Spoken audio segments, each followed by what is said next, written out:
Hi friends, మా friend నేను బిర్యానీ చేస్తున్నామండి. స్టైల్ మటుకు మా ఫ్రెండ్దే అండి. ఫస్ట్ ఆనియన్ చాప్ చేసుకొని వేడి నూనెలో వేసామండి. పింకిష్ కలర్ రావాలంట. ఆ గ్రీన్ కలర్ది జింజర్ గార్లిక్ పేస్టు, పచ్చిమిర్చి, ఒక ధనియా పత్తి అండి.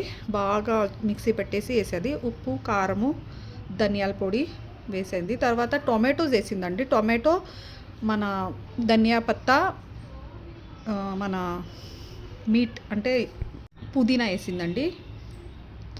తర్వాత కొంచెం లెమన్ పిండింది. తర్వాత చికెన్ వేసేసింది.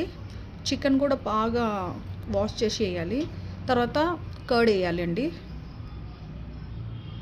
బాగా కలుపుకోవాలి. తను చికెన్ కూడా టర్మరిక్తో కడిగింది. కొంచెం పసుపు వేసి బాగా కడిగింది కాబట్టి చాలా బాగా ఫ్లేవర్ వచ్చి అంటే నీస్ వాసన అసలు రాలేదండి. బాగా వచ్చేసింది. కొంతమంది చికెన్ లెమన్తో కూడా కడుక్కుంటారు. చికెన్ బాగా అయిన తర్వాత బాస్మతి రైసు బాగా వాష్ చేయాలి 4 టైమ్ 5 టైము. ఎందుకంటే దానిపైన అంతా వైట్ ఉంటుంది కదండి, అంత పొడి స్టార్స్ అంటే ఏదో అంటారు.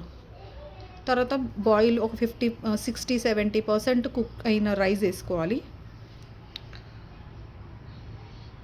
సింపుల్గా బాగా చేసిందండి. అవుట్ స్టాండింగ్ అంటే అంత కారం స్పైసీగా లేకుండా బాగుంది పిల్లలు తినేటట్టు. తర్వాత కొత్తిమీర, మనము పుదీనా పైన చల్లుకోవాలి.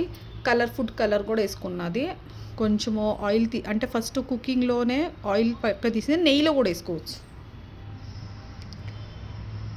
దమ్ పట్టేసేయాలండి. బాగా ప్యాక్ చేసేసి చూడండి, ఇలా బాగా బరువు పెట్టేయాలా మూత మీద. తర్వాత 45 మినిట్లో సూపర్ కుక్ అయిపోతుంది. మొత్తం వాఫ్ చూడండి ఎలా వస్తుందో.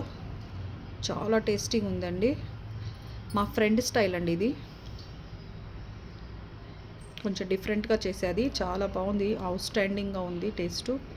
ఒకసారి తప్పకుండా ట్రై చేయండి మీరు. నా వీడియోస్ నచ్చితే లైక్ చేయండి, షేర్ చేయండి, సబ్స్క్రైబ్ చేసుకోండి. Thank you. Bye bye.